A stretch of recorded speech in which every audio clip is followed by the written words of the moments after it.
Hello my friends, how is everyone this morning? As you can see, we're going to do a real quick review on our Challenge Me More in 24.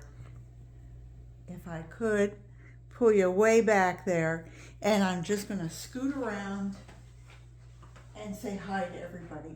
And I'm hoping this is going to be a real short video. It's a rainy day here. I've got Rick home, so he's not giving me my 3 hours of peace and quiet that I usually get on every morning.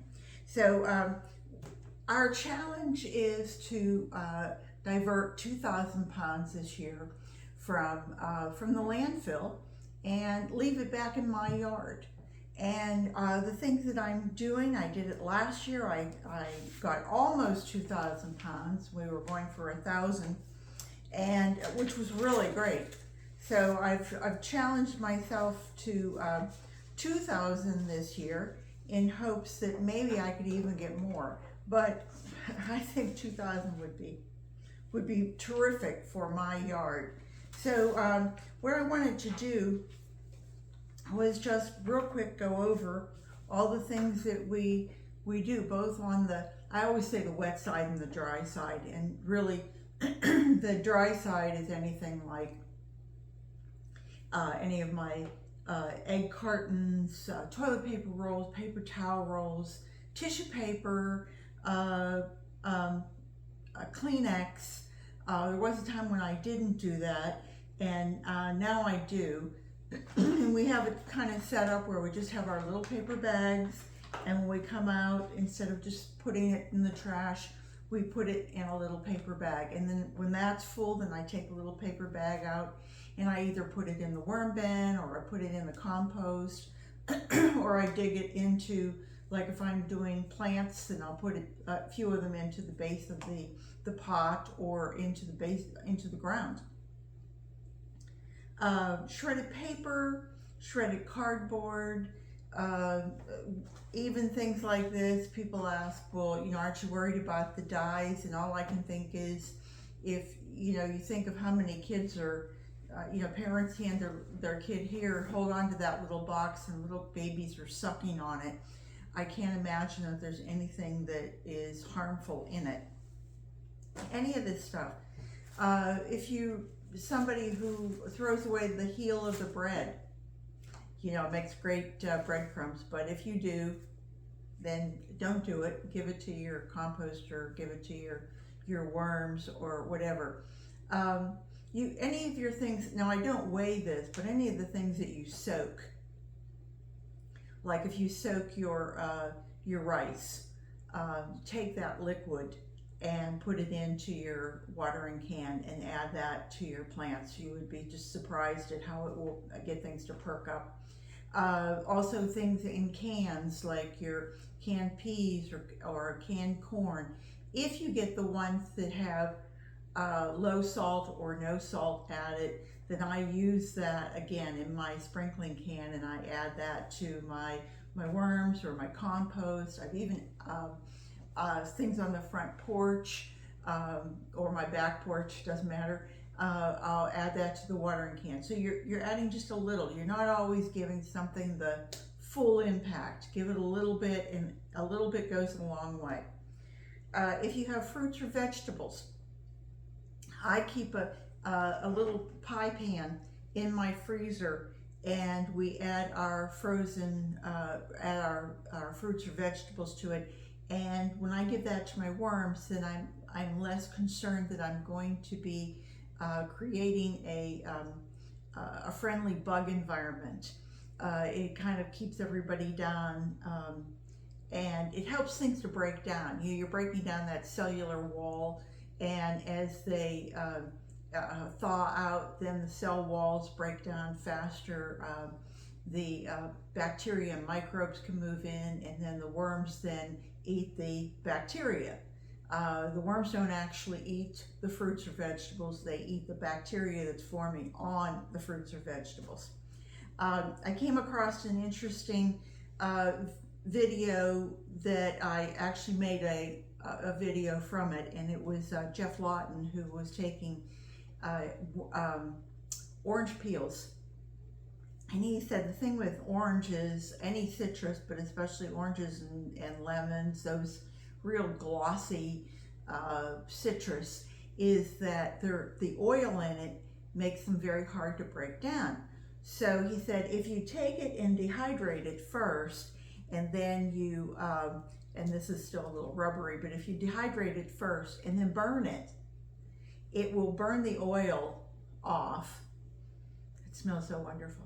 It will burn the oil off, and then what's left is the real rich potassium, potash, K, NPK, in the system, and add that quickly because potassium will leach out very quickly. So add that to something that you want to bloom, or anything that you would add the K from the NPK. Like for instance, I have an Asian pear tree that I'm just itching to see if it will bear fruit this year, because this will be its third season. So the first year it sleeps, the second year it creeps, and the third year it leaps. So this will be the third season, so I'm hoping that it leaps. So I plan on burning this later. I did dehydrate it, and I even took some of it and pulverized it so that if it wants to go into flames, I have a little bit of starter.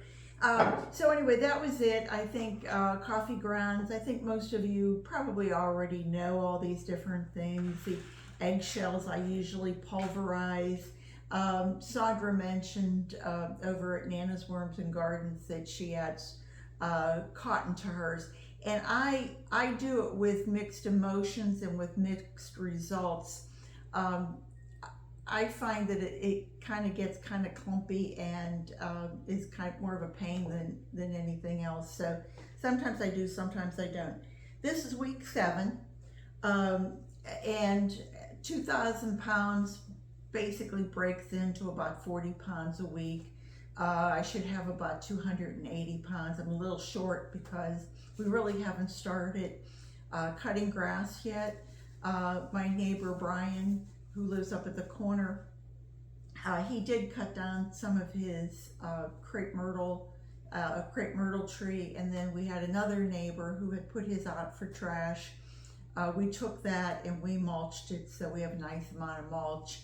And the oak leaves here are very high in lignin, and lignin is the chemical in the leaf that, how do I want to say it, the higher the lignin, the harder it is for the leaf to break down and turn back into soil.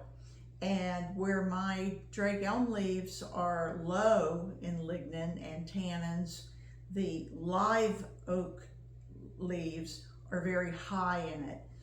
For those of you who have oak leaves and you see them, you go, well, they break down. They're those, the bigger oak leaves.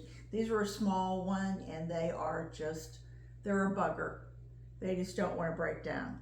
And so most people just get rid of them. Well, Brian thought he was doing me a favor and brought me a big trash can full of them. As a matter of fact, it was 34.5 pounds of these.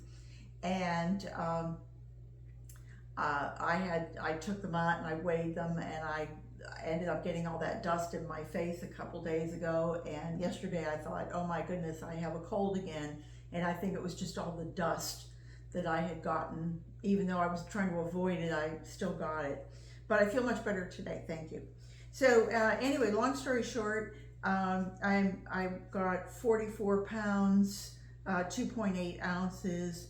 I'm up to 252 pounds, 4.9 ounces. Not bad for 7 weeks. Not bad at all. If I were only going for 1,000 pounds, I'd be golden. But since I'm upping my game, I'm going to have to get on the stick, as they say. So now that I have my buddy Brian, if anybody else is trimming their crepe myrtle, I'm going to be on the lookout and getting Rick to help me break down more. That's it for the week. I think we did real well. I'm looking forward to another week of recycling. We've gotten into the groove. I asked Rick if he wanted to join me on this video and tell me how wonderful he thought the recycling thing was going, and he said, no, not yet.